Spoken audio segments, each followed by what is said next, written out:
आप सभी को नमस्कार। YouTube channel UP success point में आप सभी का स्वागत है। जैसा कि आज 8 मई को आप सभी का पेपर 9212 पदों के लिए लखनऊ के विभिन्न परीक्षा केंद्रों के सकुशल एवं निर्विघ्न संपन्न हो गया।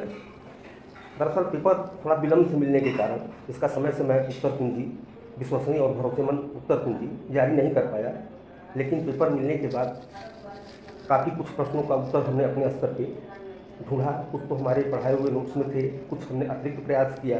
इस तरह लगभग 8-10 प्रश्नों का उत्तर मैं नहीं ढूंढ पाया हूँ। उसका उत्तर कुंजी मैं बाद में दूंगा, लेकिन जिन प्रश्नों को हमने अपने व्यक्तिगत प्रयास से सही उत्तर ढूंढ निकाला है, उन्हीं को मैं आप लोगों के समक्ष प्रस्तुत करता हूँ। चलिए उसको देख लिया जाए। निम्नलिखित में से पहला प्रश्न है, निम्नलिखित में से कौन स्वास्थ्य का व्यवहारात्मक निर्धारक है। निम्नलिखित में से कौन स्वास्थ्य का व्यवहारात्मक निर्धारक है। Which of the following is the behavioural determinant on the of the health. इसका सही होगा उत्तर आनुवंशिकता है। जेनेटिक्स जो है इसका जो है व्यवहारिक निर्धारक है। अब आते हैं नेक्स्ट क्वेश्चन पे। निम्नलिखित में से कौन स्वास्थ्य निर्धारक के रूप में स्वास्थ्य देखभाल वितरण प्रणाली का पहलू है। इसका सही उत्तर होगा विकल्प डी, प्राथमिक स्वास्थ्य देखभाल। इसका जो सही उत्तर होगा प्राथमिक स्वास्थ्य देखभाल। अब आते हैं नेक्स्ट क्वेश्चन पे। निम्नलिखित में से कौन भारत में गैर संचारी रोग है। गैर संचारी रोग एक होता है जो एक दूसरे के संपर्क में आने से फैलता है, और एक होता है गैर संचारी। तो गैर संचारी में आपका कैंसर रोग होगा। कैंसर जो है गैर संचारी रोग है, इसका फैलाव एक से दूसरे में नहीं होता है। अब आते हैं नेक्स्ट क्वेश्चन पे। जनसंख्या वृद्धि वर्गीकरण के 5M कौन से हैं। तो इसका सही उत्तर ए और बी में से कोई भी ऑप्शन हो सकता है, लेकिन ज़्यादा सटीक जो है इसका ए ऑप्शन है। मातृत्व, विवाह, मृत्यु दर, गतिशीलता और प्रवासी। इसका सही उत्तर ए हो सकता है। नेक्स्ट क्वेश्चन, सामुदायिक स्वास्थ्य अधिकारी किस केंद्र पे काम करता है। सामुदायिक स्वास्थ्य अधिकारी यानी कि हेल्थ एंड वेलनेस सेंटर पे ये काम करते हैं। इनको शॉर्ट फॉर्म में कम्युनिटी हेल्थ ऑफिसर यानी CHO कहा जाता है। और 2022 के लास्ट तक भारत सरकार की योजना है कि जितने भी हमारे सब सेंटर हैं उन्हें हेल्थ एंड वेलनेस सेंटर में बदल दिया जाए। अब आते हैं नेक्स्ट क्वेश्चन, प्राथमिक स्वास्थ्य केंद्र द्वारा कितनी आबादी को कवर किया जाता है। तो ये हमने अपने पहले नोट्स में ही ये बताया था आप लोगों को कि 30,000 की आबादी पे हमारे प्राथमिक स्वास्थ्य केंद्र स्थापित किए गए हैं।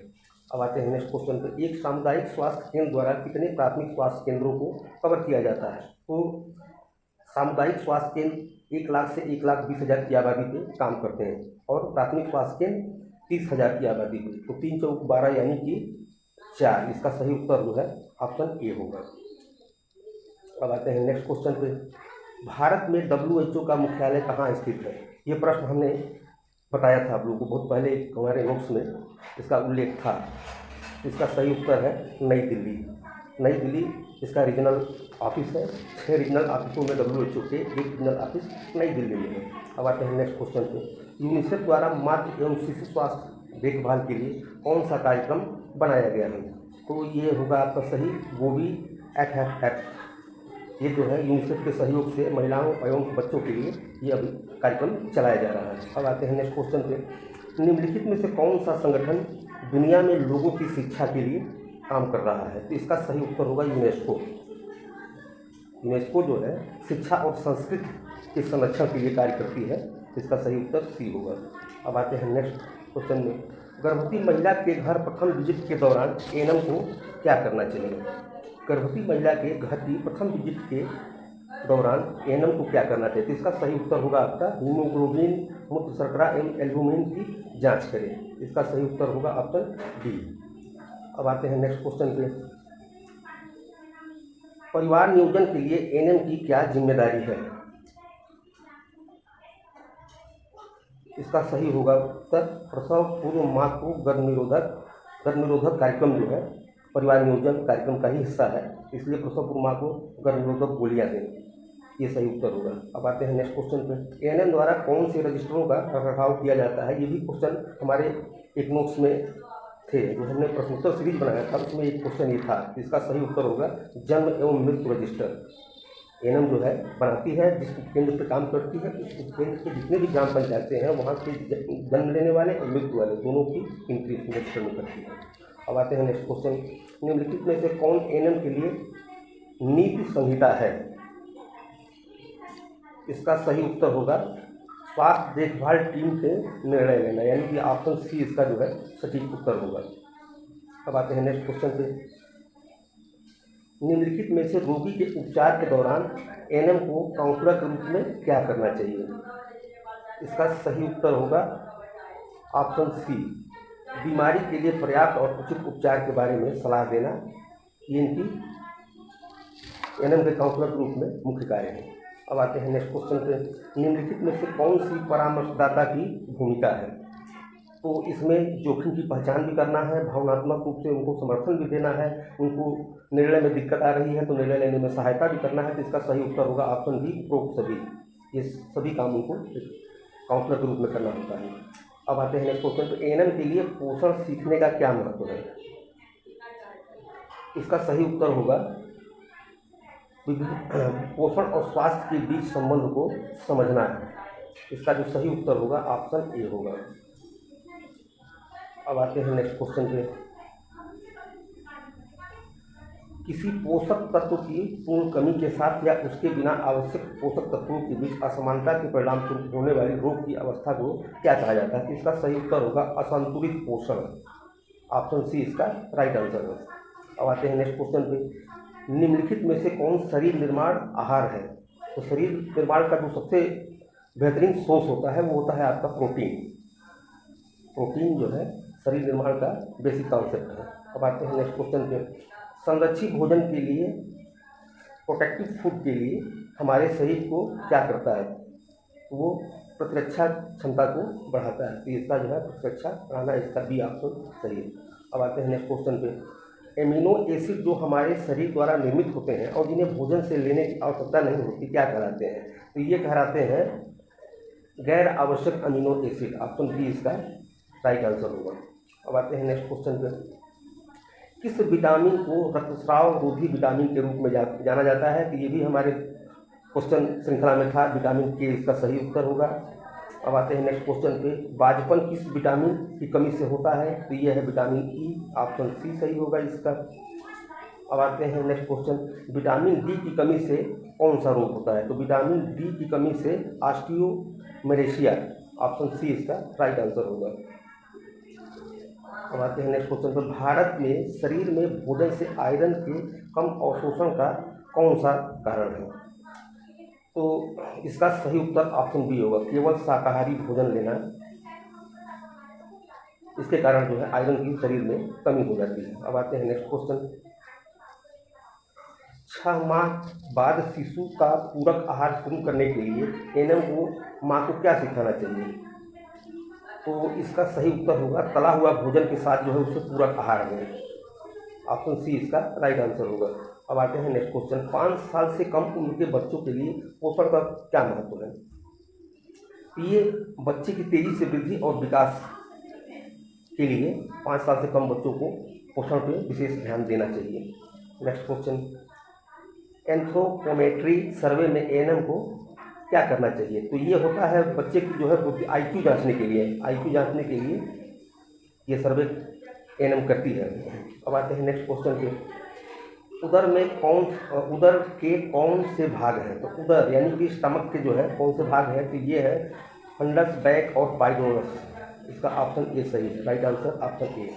अब आते हैं नेक्स्ट क्वेश्चन पे, मानव शरीर में कौन सा अंग एंजाइम लाइपेज उत्पन्न करता है? तो ये है पैंक्रियाज। पैंक्रियाज विटामिन डी इसका राइट आंसर। अब आते हैं नेक्स्ट क्वेश्चन पे, फेफड़े की बाहरी आवरण परत को क्या कहते हैं? फेफड़े की बाहरी आवरण परत को हम फुसफुस आवरण कहते हैं। ऑप्शन ए इसका राइट आंसर होगा। एएनएम को व्यक्तिगत स्वच्छता क्यों सीखनी चाहिए? इसलिए इसका सही उत्तर होगा उसे खुद को तैयार रखने के लिए। Option C right answer. व्यक्तिगत जब वो खुद तैयार रहेगी, व्यक्तिगत रूप से स्वच्छ रहेगी, तभी वो कम्युनिटी की सेवा कर पाएगी। इसका सही उत्तर ऑप्शन सी होगा। नेक्स्ट क्वेश्चन, मास्टिकेशन क्या है, तो इसका मैं सही उत्तर नहीं जानता हूँ। हमने बहुत प्रयास किया लेकिन मैं वहाँ तक नहीं पहुँच पाया। तो इसका आंसर मैं आप लोगों को बाद में बताऊँगा। अब आते हैं नेक्स्ट क्वेश्चन के लिए। मूत्रपथ के संक्रमण को रोकने के लिए कौन सी स्वास्थ्य शिक्षा दी जानी चाहिए? इसका सही उत्तर होगा ऑप्शन ए, नहीं ऑप्शन सी, सॉरी, लंबे समय तक मूत्र को रोक करके न रखें क्योंकि इससे किडनी पे असर पड़ता है। Option C is right answer. Next question, अनुचित त्वचा स्वच्छता के कारण ऐसा क्या होता है जिससे त्वचा में संक्रमण हो जाता है? तो इसका सही आंसर होगा ऑप्शन ए, पसीने की ग्रंथियों के छिद्रों का बंद अथवा जाम होना। इसका सही उत्तर होगा ऑप्शन ए। अब आते हैं नेक्स्ट क्वेश्चन पे। निम्नलिखित में से कौन मानसिक रूप से स्वस्थ व्यक्ति की विशेषताओं में से एक है? निम्नलिखित में से कौन मानसिक रूप से स्वस्थ व्यक्तियों की विशेषताओं में शामिल है? तो इसका सही उत्तर होगा अधिक रक्षात्मक प्रक्रिया का उपयोग, लगातार अतीत रहना, खुद की सीमा में उपेक्षा, अच्छी दोस्ती और रिश्ते। नेक्स्ट इसका सही उत्तर होगा ऑप्शन डी। अब आते हैं हम नेक्स्ट क्वेश्चन पे। एक सहज प्रक्रिया जो मन अनजाने में ऐसी स्थिति से निपटने के लिए उपयोग करता है जो चिंता या संकट का कारण बनती है, क्या कहलाती है? तो ये होगा रक्षात्मक प्रतिक्रिया। ये होगा रक्षात्मक प्रतिक्रिया, डिफेंसिव मैकेनिज्म। अब आते हैं नेक्स्ट क्वेश्चन पे। गलत समायोजन की कौन सी विशेषताएं हैं? गलत समायोजन की कौन कौन सी विशेषताएं हैं? तो इसका ऑप्शन ए सही है। वापसी, स्कूल, अस्वीकृति, नशीली दवाओं का दुरुपयोग, नशा करना, ये जो है गलत समायोजन की विशेषताएं हैं। अब आते हैं नेक्स्ट क्वेश्चन पे। किस स्तर की रोकथाम में बचपन में स्वस्थ जीवन शैली को बढ़ावा देना चाहिए? ये भी, इसका भी उत्तर हम नहीं जानते हैं। इसका उत्तर हम बाद में आप लोगों को उपलब्ध कराएंगे। अब आते हैं नेक्स्ट क्वेश्चन पे। निम्नलिखित में से किस चरण को संचरण के चैनल को अवरुद्ध करने का चरण माना गया है? तो इसका सही उत्तर होगा खाद्य स्वच्छता के मानकों में सुधार। इसका option A is right answer. अब आते हैं नेक्स्ट क्वेश्चन पे। कुकुर खांसी के संचरण का तरीका क्या है? इसका सही उत्तर होगा छोटी बूंद या droplets. Option B is right answer. अब आते हैं नेक्स्ट क्वेश्चन पे। गर्भावस्था के 36 सप्ताह में गर्भाशय कोष शरीर के किस अंग में पहुंचता है? गर्भावस्था के 36 सप्ताह में गर्भाशय कोष शरीर के किस अंग में पहुंचता है? इसका सही उत्तर होगा ऑप्शन सी, नाभि और डिफिस्टर्नम में के बीच। Option C is right answer. अब आते हैं नेक्स्ट क्वेश्चन पे। पेल्विक नस के दबाव के कारण गर्भावस्था में आमतौर पे कौन सा संकेत? तो इसका सही उत्तर होगा ऑप्शन बी, वेरिकार्डनस। Option B is right answer इसका। अब आते हैं नेक्स्ट क्वेश्चन। प्लेसेंटा पूरी तरह से किस सप्ताह में बनता है? इसका हम अभी सही उत्तर नहीं जानते हैं। इसका उत्तर हम आप लोगों को बाद में प्रोवाइड कराएंगे। अब आते हैं नेक्स्ट क्वेश्चन। ओलिगोहाइड्रामानियोज क्या है? तो इसका सही उत्तर होगा option B. Option B is the right answer. अब आते हैं नेक्स्ट क्वेश्चन पे। देखिए, हम ज़्यादा विश्लेषण इसलिए नहीं कर रहे हैं कि 100 प्रश्न में काफ़ी समय लगेगा। अब विश्लेषण करेंगे तो वीडियो ये बहुत ही लंबा हो जाएगा, तो विश्लेषण का काम बाद में होता रहेगा। मासिक चक्र का कौन सा चरण है जहाँ एंडोमेट्रियम अधिक संवहनी हो जाता है और बहना शुरू हो जाता है? तो इसका सही उत्तर होगा ऑप्शन बी, प्रोलिफरेटिव चरण। Option B is right answer. अब आते हैं नेक्स्ट क्वेश्चन। मासिक धर्म की स्वच्छता बनाए रखने के लिए कितने घंटों में शोषक सैनिटरी पैड बदलने की सलाह दी जाती है? तो यह हर 4 घंटे में। Option B is right answer. हर 4 घंटे में सैनिटरी पैड को जो है बदलने की सलाह दी जाती है। अब आते हैं नेक्स्ट क्वेश्चन। निम्नलिखित में से कौन सी स्थिति है जिसके तहत MTP अधिनियम के तहत गर्भावस्था को समाप्त किया जा सकता है? इसका सही उत्तर है ऑप्शन सी।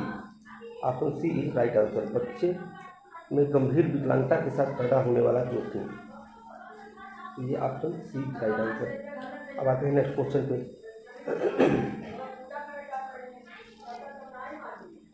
खसरा का कारक जीव क्या है?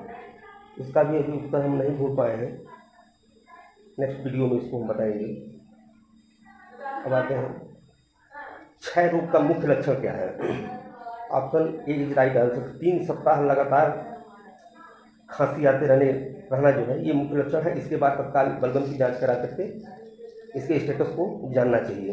अब आते हैं नेक्स्ट क्वेश्चन। रोगी के इतिहास को एकत्र करने में डेटा का प्राथमिक स्रोत है।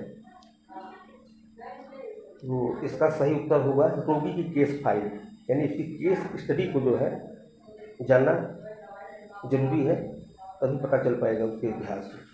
अब आते हैं नेक्स्ट क्वेश्चन।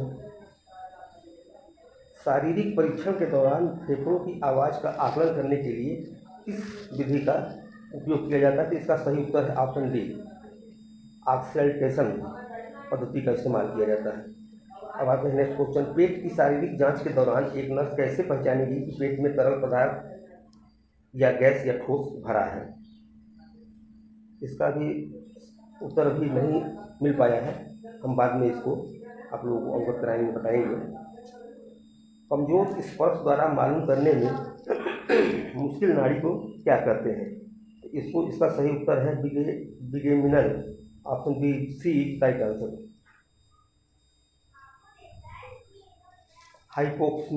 हाइपोक्सिमिया क्या है? इसका हम बाद में बताएंगे, इसका ये भी अभी हम नहीं टेस्ट कर पाए हैं। अब आते हैं नेक्स्ट क्वेश्चन पे।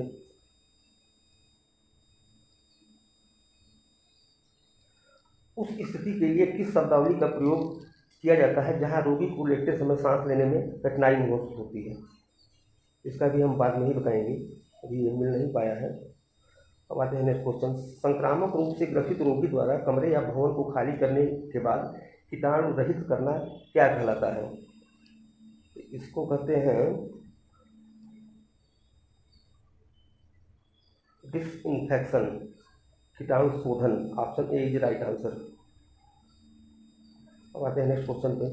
भ्रूण के जीवनक्षम होने से पहले गर्भावस्था की समाप्ति को कहते हैं ovulation, option C is right answer. निम्नलिखित में से कौन गर्भपात का सिक्यूला है? ये भी हम बाद में बताएंगे, इसका भी सही उत्तर हमें नहीं मिल पाया है। 8-10 प्रश्न ऐसे हैं जो कि ढूंढे जाने हैं, अभी सटीक उत्तर उसका मिल नहीं पाया है, उसका हम बाद से एक वीडियो के माध्यम से आप लोगों को अवगत कराएंगे। हाँ, एमटीपी अधिनियम 1971 के भारतीय कानून के अनुसार गर्भपात की अनुमति केवल किस सप्ताह तक है वैध है? तो इसका सही उत्तर होगा ऑप्शन ए 10 सप्ताह तक।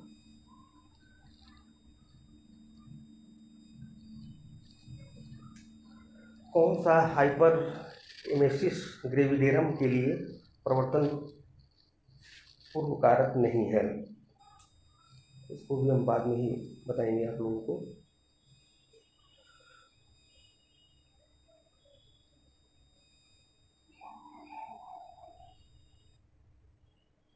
NIPI की गाइडलाइन के अनुसार गर्भावस्था के दौरान आयरन की गोलियां किस महीने से शुरू की जाती हैं? तो ये तो कायदे से जब गर्भावस्था का पता चलते ही अमूमन इसका सही उत्तर होगा तीसरे महीने से जो है आयरन की गोलियां खाना शुरू कर देनी चाहिए।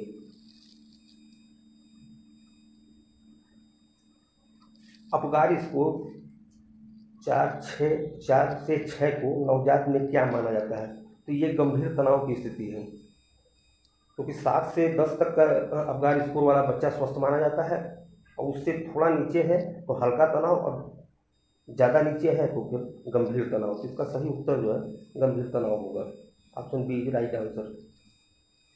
नवजात शिशु के शरीर का तापमान बनाए रखने के लिए क्या प्रोत्साहित करना चाहिए? तो माँ के साथ त्वचा से त्वचा का संपर्क, option A is right answer. प्रसव के दौरान कीटाणु रहित उपकरणों एवं गर्भनाल बंधन का प्रयोग करके नवजात शिशु में किस रोग को रोका जा सकता है? प्रसव के दौरान कीटाणु रहित उपकरणों और गर्भनाल बंधन का उपयोग करके नवजात शिशु में किस रोग को रोका जा सकता है? इसका अभी सही उत्तर हमें नहीं मिल पाया है, इसको भी हम बाद में आप लोगों को जानकारी देंगे। प्रसव के दौरान संक्रमण को रोकने के लिए कितने क्लिनिक्स की जाँच करनी पड़ती है? इसका भी हम बाद में आप लोगों को सूचित करेंगे।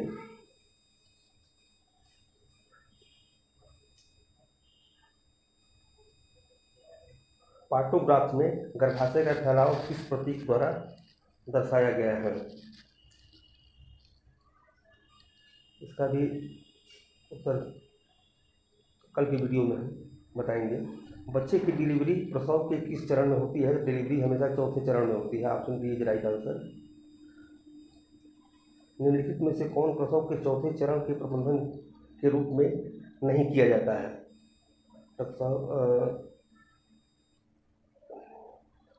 इसका जो है सही उत्तर होगा ऑप्शन सी, माँ की त्वचा के रंग और बच्चे की स्थिति का निरीक्षण करने के लिए। अब आते हैं नेक्स्ट क्वेश्चन पे। निम्नलिखित में से किसे गर्भधारण का सकारात्मक संकेत माना जाता है?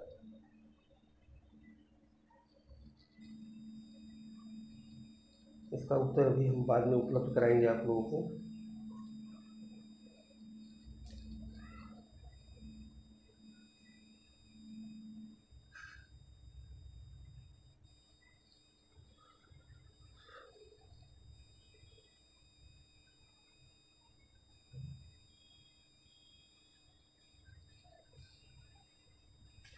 गर्भकालीन मधुमेह वाली गर्भवती महिला में कौन से लक्षण दिखाई दे सकते हैं? भ्रूण का कम वजन, ऑप्शन बी राइट आंसर। कौन सा एक स्कूल स्वास्थ्य सेवा का पहलू नहीं है? सभी बच्चों और स्कूल कर्मियों का स्वास्थ्य परीक्षण, स्वास्थ्य स्कूल वातावरण, पोषण सेवाएं, किशोर प्रजनन एवं स्वास्थ्य के लिए सेवा। स्कूल स्वास्थ्य सेवा का पहलू नहीं है।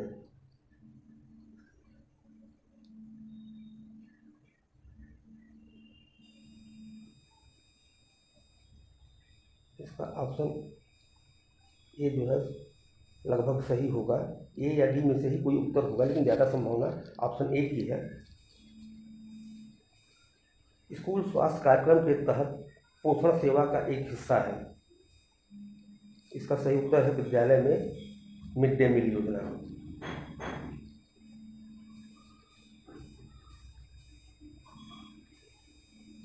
स्कूल स्वास्थ्य समिति के अनुसार नर्सरी और माध्यमिक विद्यालयों को सबसे अधिक प्राथमिकता कैसे देनी चाहिए? इसका उत्तर हम नेक्स्ट वीडियो में बताएंगे। एक चिकित्सा अधिकारी को प्रतिवर्ष कितने बच्चों का स्कूल स्वास्थ्य कार्यक्रम के तहत कवर करना चाहिए?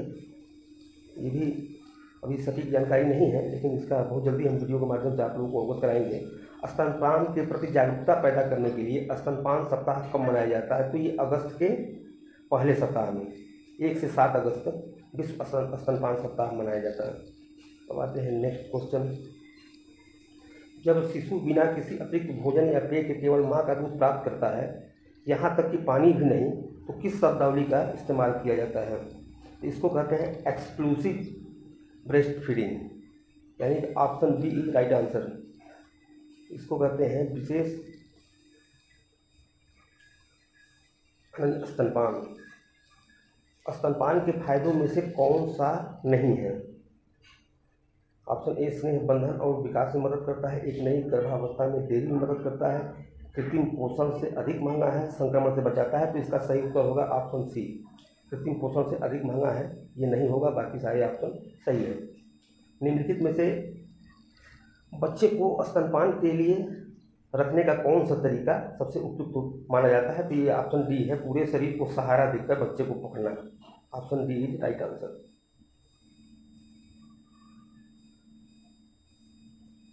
कोलेस्ट्रम के बाद आने वाला स्तन के दूध को क्या कहा जाता है? इसका सही उत्तर है अवस्था परिवर्तन कालिक दूध। Option B right answer. यदि दवा को जीभ के नीचे रखा जाए तो उस मार्ग को क्या कहते हैं? इसका सही उत्तर है option C, sublingual condition. Next question. दवा देने से पहले कितनी बार इसकी जांच की जानी चाहिए? तो इसकी जांच 2 बार करनी चाहिए। Option B is right answer. Syringe का वह भाग जहां सुई सिरिंज के साथ फिट होती है उसको क्या कहते हैं? तो उसको बैरल कहा जाता है। Option B is right answer.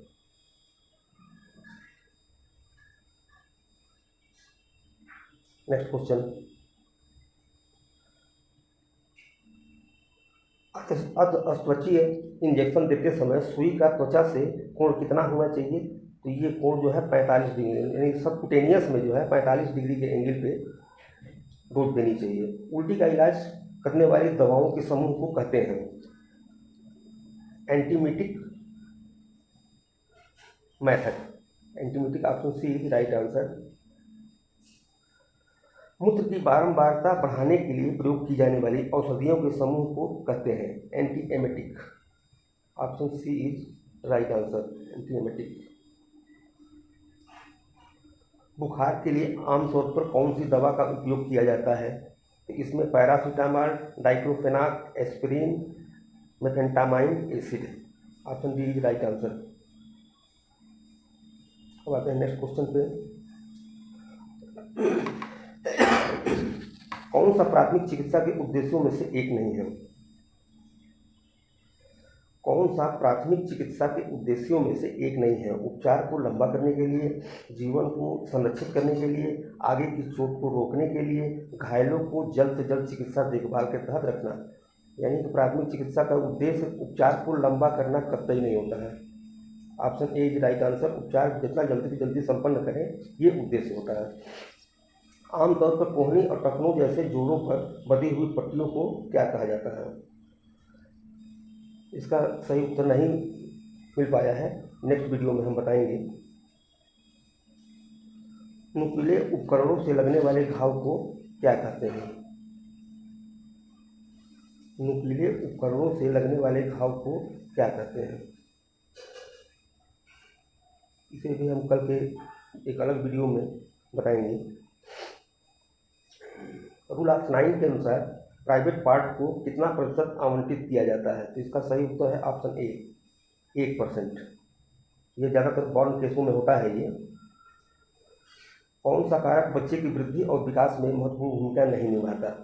कौन सा कारक बच्चे की वृद्धि और विकास में महत्वपूर्ण भूमिका नहीं निभाता? तो इसका सही उत्तर है पिता का स्वास्थ्य। ऑप्शन डी इसका सही उत्तर है। बच्चे में अग्र फंटानेल कब बंद होता है? इसका सही उत्तर होगा बच्चे में अग्र फंटानेल कब बंद होता है?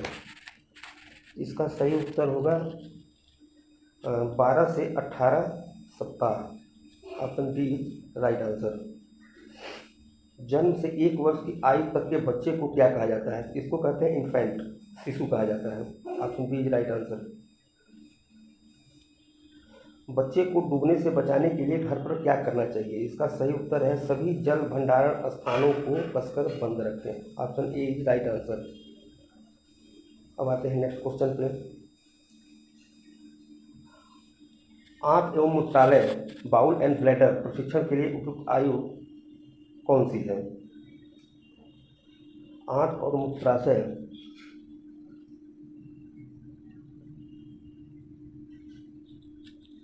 इसका सही उत्तर होगा 2 से 3 साल। Option D right answer. Erikson के अनुसार किस उम्र में बच्चे में शर्म और संदेह पैदा होने लगता है? तो ये इसका सही उत्तर है 3 से 6 साल। Option B right answer. किस उम्र में बच्चे में अहंकार का विकास होता है? इसका भी सही उत्तर होगा 3 से